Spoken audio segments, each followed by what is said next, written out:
Je pense que l'imam Diko va nous accompagner dans ce combat-là.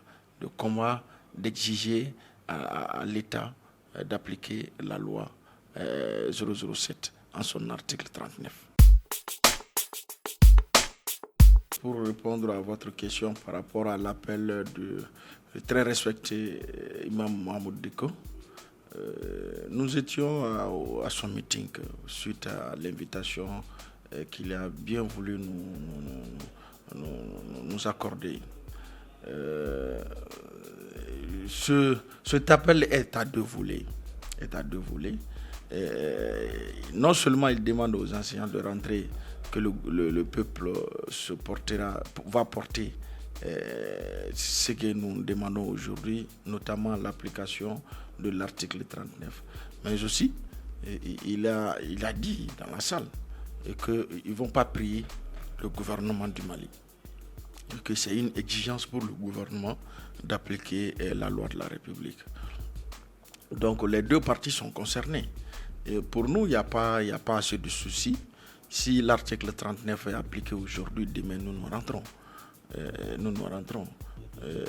Vraiment, nous remercions l'imam de son implication, et son intérêt pour l'école malienne.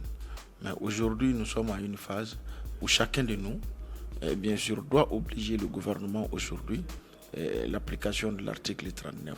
Parce que cela va de l'intérêt de tout le monde, de tous les Maliens. Parce que si nous permettons à un individu ou à un groupe d'individus de faire la loi comme il veut, de faire la loi comme une priorité, et disons une propriété privée, de faire les caisses de l'État comme une propriété privée, cela doit nous interpeller tous. Et c'est ce combat que les enseignants sont en train de mener aujourd'hui. Et je pense que l'imam Diko va nous accompagner dans ce combat-là. Le combat d'exiger à l'État d'appliquer la loi 007 en son article 39. Nous avons reçu la lettre de l'UNTM. Ils ont donné leur position dans cette lettre par rapport à ce que nous demandons aujourd'hui. Nous, à la lecture et à l'analyse de cette lettre, nous avons compris que l'UNTM est un peu en déphasage, bien sûr, par rapport à l'information. Mais nous allons les édifier davantage parce que nous avons dit nous ne sommes pas des adversaires. Les syndicats de l'éducation, signataires du 15 octobre, ne sont pas et ne doivent pas être des adversaires d'une centrale quelconque. Ok.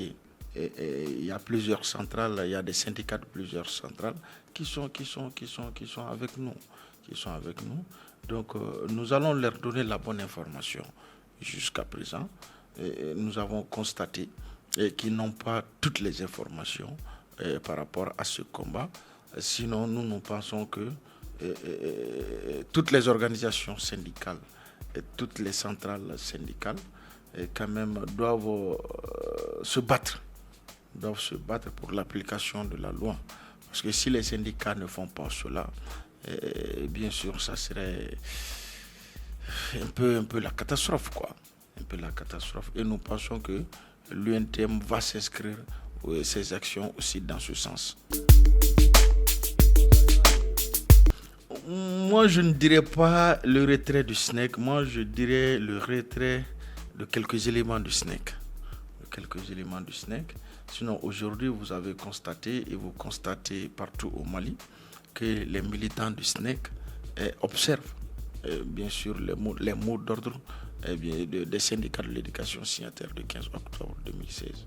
Donc, c'est un acte posé par un individu, un groupe d'individus, et non l'ensemble du SNEC. Donc pour moi et pour nous aujourd'hui, le SNEC observe les mots d'ordre des syndicats de l'éducation signataires du 15 octobre 2016. Malheureusement, il n'y a pas de nouvelles propositions. Le gouvernement est toujours dans sa logique de torpiller de torpiller la loi. Et aujourd'hui, c'est ce qui est regrettable. Boubou Cissé pense que la loi de la République est une propriété privée pour lui.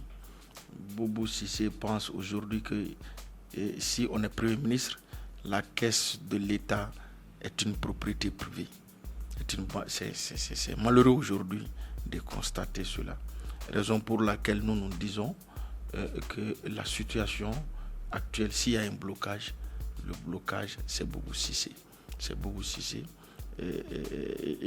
Nous profitons de cette occasion pour lui dire qu'on ne gère pas un État par des sentiments ou par des humeurs personnelles. Et quand on est démocrate, quand on est républicain, l'application de la loi s'impose à nous tous. Et surtout, quand on est Premier ministre d'un pays, on doit donner le bon exemple. Et le bon exemple, bien sûr, pour un Premier ministre, pour un président de la République, c'est le respect et de faire respecter, bien sûr, les lois de la République. Sans quoi c'est pour conduire le pays dans l'anarchie. Et je ne pense pas si cela est dans l'intérêt de qui que ce soit. Parce que nous sommes dans une crise sécuritaire. Boubou Cissé veut nous conduire dans une crise judiciaire. Parce que si les lois sont violées, si les textes de la République sont violés, et par le gouvernement lui-même, et bien sûr, je ne vois pas qui est protégé dans ce pays. Parce que les textes, les lois de la République protègent tout le monde. Les faibles et même ceux qui se disent forts, c'est les lois qui leur protègent, qui nous protègent tous. Donc ce minimum de protection, il est important que les dirigeants donnent une importance capitale et une importance à cette protection des citoyens. Donc aujourd'hui, nous pensons que ce combat est à deux volets. Toutes les forces vives doivent se donner la main pour imposer l'application de la loi de la République, notamment l'article 39. Et l'autre volet, bien sûr, c'est des questions financières. Et aujourd'hui, il faut que le peuple malien montre à ceux-là qui nous dirigent que, bien sûr, rien n'est de trop pour l'éducation.